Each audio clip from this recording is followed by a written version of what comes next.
Yama, hello and welcome to Blacademia. Joining me today is my very special guest and friend and colleague, Dr. Gemma Sentance. Yama, Gemma. You're doing wrong. Would you like to introduce yourself, who your mob is, what your role is? Yeah, for sure. So my name's Gemma. I'm a proud Wiradjuri woman. So our connections are to the Cudgegong River and Mudgee, but I grew up off country. And my role, so I work at Jumbunna in the Child Protection Advocacy Hub and also work or co-lead, co-facilitate the Kathleen Fitzpatrick Fellowship with Auntie Juanita Sherwood. I love that. I'm very privileged to be one of the fellows. The people in that, we're called fellows, aren't we? I say cohort, but fellows, I think, yeah, fellows. I am a cohort member. Fellow member, cohort member. I like the fellowship. It reminds me of Lord of the Rings. So Nice. We have a lot of fun together and get to do cool adventures. Which reminds me, would you like to carpool to the big day out? Big day out. The Blue Mountains one. Oh, yeah. Because I was thinking I'd just drive from here. Yeah, 100%. Are you just going to drive straight to the Blue Mountain? Yeah. Cool. Yeah, mad. Yeah. Okay, cool. I might have my new car. Yeah. Oh, well. Yeah, cool. So. I'm really excited. So a little fun fact about Gemma and I is we worked together for a while and did not know that we lived minutes from each other. Yep. And it was just that Gemma was talking about something really cool and I'm a curious kid and I was like, what is that? And then she was like, oh, that's this thing that happens in my house. And I said, where do you live? And then she said where she lives and I was like, I live there. And now we're like, oh, we're neighbours. This is really fun. Yep. I'm sitting here thinking, are you talking about dragon boating? I was thinking. Cool. That one time I did dragon boating. Yeah. So I heard about it though when it was the start. Like it was a passion it was in passion. the making. It was a passion for a week. Which, you know what, as is your right. But obviously a shared passion of ours is the work that we get to do.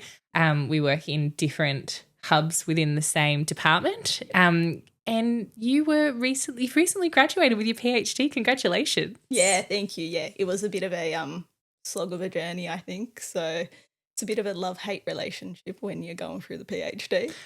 Yeah, and that like first 12 months after you put it down, like I found I kept thinking it'd be 1 or 2 in the morning and I'd wake up and I'd go, oh, I've got to keep working on that chapter. And I'd be like, oh, no, I don't. It's done. Yeah, it's interesting. I think I had a little bit of anxiety like finishing it and then haven't actually been able to re-engage with it probably until recently. So, yeah, I think when you submit, you think it's finished, but really I think it's just this ongoing journey with it and it never really finishes. And the stories that you work with continue to grow and transform your own work and you develop new meanings with, the work. So, yeah, but officially finished the PhD.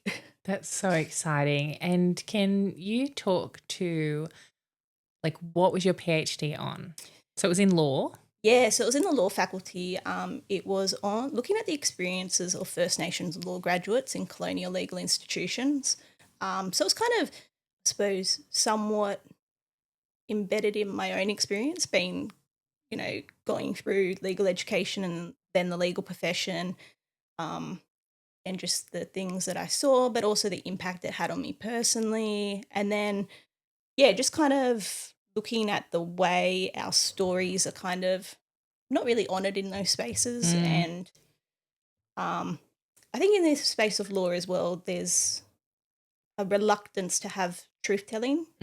So I think Indigenous storying is really powerful, going off the work of those people that have walked before you, like Nicole Watson and Larissa Behrendt, just building on that. So, yeah, that's what it was on. And I used Indigenous research methodologies and creative kind of arts-based methods to really try and honour those stories. I love this. Something that I certainly didn't realise when I first started my own PhD, and by the time I understood, it was kind of too late for me to do that much of it myself, but was how creative you can be with a PhD. You can have creative components, you can do photographic elements, you can create a kind of standard PhD but have creative works drawn out of it. And when I first started, I was only really familiar with the idea of you do a lot of heavy research, you write it up, you publish it in a thesis.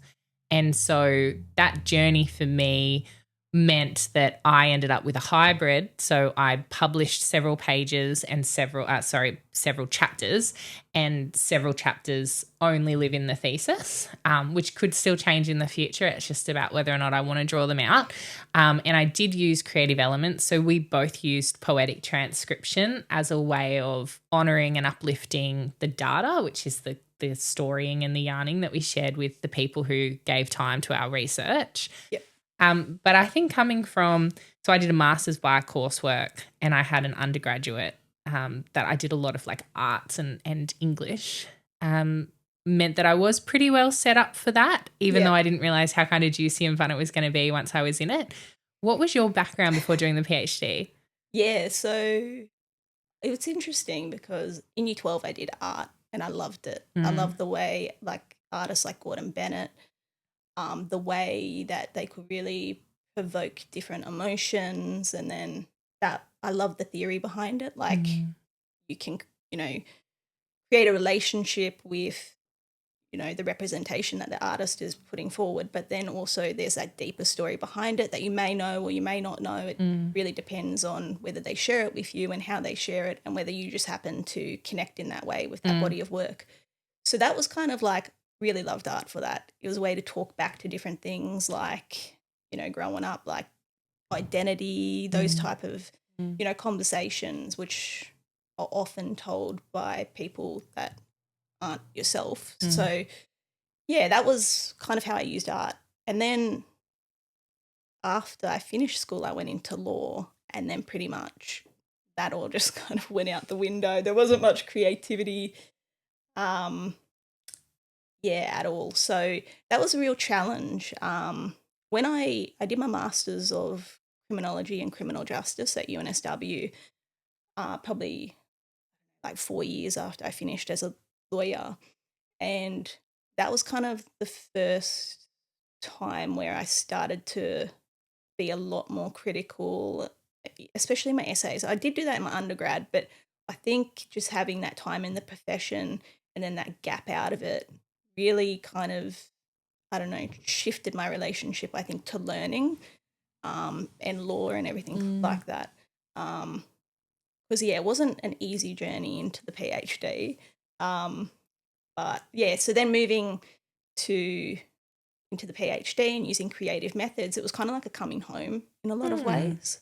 And I kind of wanted, the reason I picked poetic transcription, I used other methods as well, but was really because it honoured the diversity of each graduate and the power of their words, but also it allowed it to be centred in the PhD.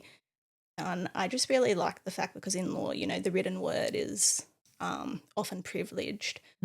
I really wanted to kind of play with that and challenge that and really hold space for our stories in that way. Yeah, I don't know if people outside of the academic roles necessarily know that there is so much room for creativity and artistic expression when it does come to a PhD. So with an undergraduate degree, there's not a lot of room for really broad critical thinking, because you're reading assigned texts, you're following assigned coursework in very limited windows, so like 10 weeks per subject. It's quite intensive, and it's designed that way. And these days, so many people are working 1 or 2 jobs while also studying full time that it's kind of how it's got to be. And then with your masters, a lot of people do come to a masters after having worked in their industry for a little while. And the masters, you're given a little bit more leeway to have not an opinion, but to maybe bring in some of your own papers and to read a little bit more widely and to maybe be a little bit more challenging to the people delivering the content. And then the PhD, I think for a lot of people, feels like a coming home where you then have this space to say, well, while I appreciate that that's what's written here, this is what I've seen and this is what I'm going to explore, or these are the stories that have been shared with me. And so here I'm going to do the gathering. Yep. And it sounds like you've had a good time of it. Yeah, I mean, it's not without its challenges. I think there's conditions with the PhD that are really hard, like, working in isolation and things like that. Because I worked remotely, but also during COVID is when I started. But I think, like, I read a lot of work like Joanne Archibald's Indigenous story work, and it talks about, balancing your mind, body, emotions, and spirit. And I think art is and creative processes are so big for doing that. That often, yeah, especially in law, it's just kind of not been the case. It's, what kind of told how to think. So going into PhD, it's kind of the first time where, like I was reflecting on it this morning, it was kind of like the first time where you're almost an agent in your own learning. Yeah. Yeah. And you can kind of choose, how you want to engage and the responsibilities you want to bring to that. Yeah, so that's kind of, and I think creative processes is critical to disrupting, that status quo and how research should be done, how learning should be done. So yeah. Yeah, I think one of the things we're seeing in schools at the moment, like in primary and secondary schools, is this idea of, empowering students to be agents in their own learning and to lead on their own projects and things like that. And it's great. But I think sometimes as an adult, you watch that and you think, oh man, like I didn't even know what I didn't know at that age. How fun would it be to have that now? Like the older you get, the more experiences you have. Like I often reflect, I'm so glad I didn't do my PhD when I was younger, because I think it's not that it would have been a wasted opportunity on me, but I think that the results and my ability to be responsible and to be a good steward of the stories being shared with me just wouldn't have been as strong. And, maybe in 20 years, I'll look back and think like, oh, to do it now. But your PhD someone once said to me that it's like training wheels. And once you're finished, you're then kind of allowed to ride the bike. And so you can go and do more research projects and things like that. So you finished the PhD, you were a lawyer, you don't want to be a lawyer anymore? No. Yeah, so I worked as a lawyer for straight out of uni. What kind of law? It was for the government. So yeah, you rotate around different departments. Ended up in like coronial inquest, royal commission space. Oh, wow. Yeah, which was very intense, but also probably the only space where I think it aligned with what I felt was doing good work or impactful work. Again, extremely limited, and at the time I think I had an idolized version of what could be achieved. But yeah, I think it was interesting. In my legal training, I developed anxiety and then kind of, navigated that. That was quite a challenge, and actually the Indigenous support unit was really helpful in getting me through that. And then in law, it kind of hit me like a lot, probably a lot worse. And I ended up kind of, for lack of a better word, a breakdown in the legal profession. I just left one day. And doing the PhD actually kind of gave me the space to reflect on that, because a lot of people at the time, like one of my colleagues said to me, like, oh, I thought you're more resilient than that. And so it took me a while to kind of actually own my story. And looking back on it, it's like the values actually just didn't align, and the work that I was doing just didn't fit with who I am, and I could actually see myself changing. And I think my body and mentally, I was kind of having or emotionally, I was having a reaction, and then it's just taken me a little while to, work out what that is and make a meaning. And I think that also kind of was embedded into the PhD, and how we do make meanings and how that grows over time, and making sure that we can create space where we can kind of claim our stories. And one of the key works is Patricia Montour Angus, who wrote, I might have pronounced the name wrong there, but she wrote Thunder in My Soul, Mohawk Woman Speaks. And that book was just pivotal. It was just like her reclaiming her experience with in legal education and as a scholar. And I think through that and then deep listening as well, I was really able to just kind of, reflect on my time in the legal profession and legal education and just, um, yeah, it shaped how I would like to go about the PhD. But also at the time, had a PhD on a completely different topic. So I actually changed topics. That's so common. Yeah, yeah, Yeah. yeah. So I, yeah, it was in a completely different space, and I flipped it because I felt like this was a story that needed to be shared. And it was, sometimes you go through experiences and you don't know why you're going through them, and then 5 years down the track, a new meaning comes from it. So yeah, Yeah, I have a real issue with the word resilient when yeah, people use it like that. Like if you've read my book, you'll know kind of where I come from. And when I was going through the PhD and I was writing my book and I was working full time and I was a single mum and we had the lockdowns happening and it was pretty intense. I remember I was seeing a pain specialist 'cause I've got a few pain conditions. And, like I was telling her all the stuff I'm getting done, and she said something to me like, "Oh, you're very resilient. Like, what would happen if you didn't get to the lecture on time?" And I was just like, "Well, I don't know. Like, I don't allow for that to happen. Like, I just make sure I get all the things done, and because I don't want to see what could go wrong. Because when you've got a lot happening, if one things go wrong, sometimes the whole thing can fall down." She said to me, "Well, you're very resilient," and I just remember feeling kind of resentful towards it. Like yeah, I think that to me sometimes it feels like pressure. Like if you do burn out and you don't make it through, it's somehow put on you as a personal failing, yeah, when really what you're recognizing when you comment, "Oh, that person's very resilient," is that the circumstances and the environment that they're living in are unusually high and unusually hard. And at the moment, or for a long time in certain systems like the one you just described, they've been too hard and too unreasonable for yeah, too long.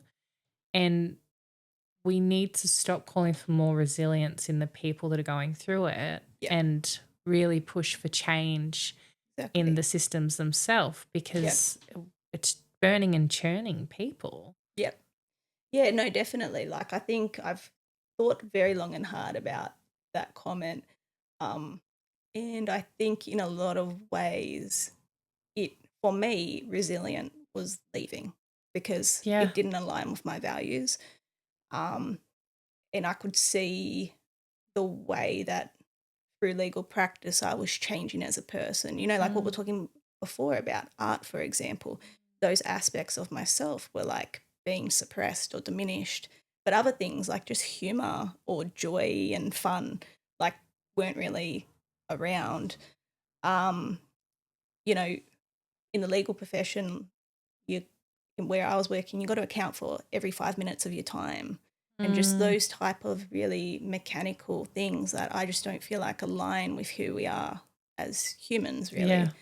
And to stay in that, um, I don't think is resilient.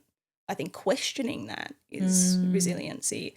I think, for a lot of mob who do stay in those spaces, though, um, it's amazing because it's really hard conditions. And I think I was curious about that in my PhD too, because I personally couldn't, um, Yeah. you know, work through it. But watching the way that people still stay in those roles and stay really staunch is amazing.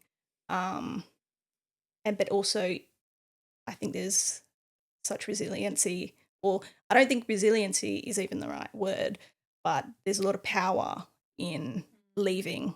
Mm. Um, and so, yeah, I think just flipping, like, our creative methods, our storying is so important in really challenging those terms as well. Even things like before, breakdown and things like that. It's the meanings that we bring to it, not the meanings that other people attach to it. Mm. I can't believe you've never done a podcast before. Yeah, this is excellent. Gee, you're neat. Um, I love as well. So part of the work you do, at UTS is work with Auntie Juanita. Yeah. And we're so fortunate to have a workplace, and we're so hesitant to praise workplaces. So I'm like, please don't let this bite me in the bum later. But we're so fortunate to work with the team that we do, because there is an emphasis on wellness and like genuinely though. So like having my third child late last year, like I almost died. And one of the other podcast episodes, I actually have my obstetrician gynecologist legend, Dr. Leela, come on, and we do talk a little bit about that. But one of the habits that I've kind of formed, I think, in order to get through what I've kind of gotten through over my almost 38 years of life is just like, you just got to keep going. You just got to get through it, you know. Yeah. And I've been trying to rest and heal and, you know, really retrain my brain to honor my body and all of this kind of stuff. And about a month ago, I made the effort to take the baby down and to go and see everyone, because we get to work from home a lot. And I must have been beating myself up a little bit about how much work I haven't gotten done yet now that I'm back. And Auntie Juanita was like, you need to heal. Like, you need to rest. Yeah. Like, you need to honor. Like, you almost died. Like, you know, you need to be kind to yourself. That's what she said. One of the things I struggle with at the moment is, and this combination of sleep deprivation and just all the things, is I haven't got good word recall. I can never remember who said what. Or anyway, it's so annoying because in our profession, that's what we're trying to do. We're trying to match the people with the things. Yeah. But she was saying, like, you need to be kind to yourself. And it's so different to hear that in a workplace. And this was in front of the bosses. Like, we're all standing around eating together. And I was like, yeah. Actually, yeah. And even this morning, talking to my husband, we were feeling like we're not getting a lot done because we're in this season and we want to be really engaging with the kids. And we were talking about like, I just don't feel like we're getting a lot done. Like, what can we do? How can we change the system? What can we do? You know, how can we structure our days and what supports do we need? And I said to him, actually, I think we're probably getting a lot done. Yeah. And we're here right now with a little baby and the kids, and, you know, like, there's so much that's happening. I think we're getting a lot done, but it's what are we focusing on? Like, I can't imagine you put so much time and effort and money to get trained as a lawyer, to get through your degrees, and then you walked away from that. Like, that's so powerful. Yeah. Because what was the alternative? Do you know? Like, I think I probably know the alternative. I think, like, what you're talking to as well is, like, I had a lot of challenges with this during my PhD, but this concept of productivity. And I think, you know, with the Kathleen Fitzpatrick Fellowship and, you know, having Auntie Juanita and yarning with her all the time, but also I had 3 Indigenous supervisors as, you know, through my PhD. And I think, it's about honouring where you're at. So, like, some days you might wake up and you just know it's not a writing day. Like, you can try, and I did try, but you're not going to get writing done. And, you know, I used to search the internet looking up, you know, the productivity of PhD students, like reading blogs, because I just felt like I wasn't performing, you know. And it took me probably the whole of my PhD, like to the end of it, when I just kind of, I released the discomfort and the tension of being productive. And I try and bring it into work, and I think we work in a place where that's really honoured, like that space. Like, even just reading, like, sometimes you're like, because you're not writing, it's not productive. Yeah. But it's like you're actually honouring the people that have walked before you and building on those ideas. I think sometimes shifting our relationship with, like, different things. But so I think the Kathleen Fitzpatrick Fellowship, one, it's kind of thrown me into a role where I'm not an overly confident person, so it's kind of challenged me in that way to take on a bit of leadership. But also, you know, I've got, that's a whole other realm. But also, like, one of the reasons I'm laughing is because you're so humble, but you're insane. Like, you won, like, the national award for First Nations legal researchers last year, and I don't think you told anyone. Like, No. like I'm like looking you up for the thing, and I think I texted you about this the other day, and I was like, your CV's insane. Like, and yet you sit so casually and so humbly, like at the dinners and things like that. Like when we're sitting around together, you're so chill and humble, and actually you're award-winning in your field. You're phenomenal. And I think for a few reasons this has to be acknowledged. One of them is because I think there is a tendency to hear someone say, well, I walked away from it, or I'm not doing that anymore, or I was reaching burnout, and go, well, you probably just weren't that good at it. Wrong. Gemma's actually measurably phenomenal. And so if you're measurably phenomenal and yet the system is so harsh and is taking something you're not willing to hand over anymore, like that needs to be acknowledged. And it shouldn't be necessary, but it is. And it was the same with like writing my book, which was about growing up in like a criminalised family with addiction issues and experiencing homelessness and stuff like that. One of the reasons it was safe-ish for me to publish that was because I stand in like a shiny, polished position now. Like I can say I've got the, I was confident I was going to finish the PhD when I was writing it. I've got the career. I'm neat. I'm tidy. Like, so you can't then go, but look, And it is. It's this imbalance of this desire to blame people for being crushed by systems that crush and churn people all the time. Like, you are phenomenal. You do an amazing job in the fellowship. You are clearly excellent in your field because you're award-winning.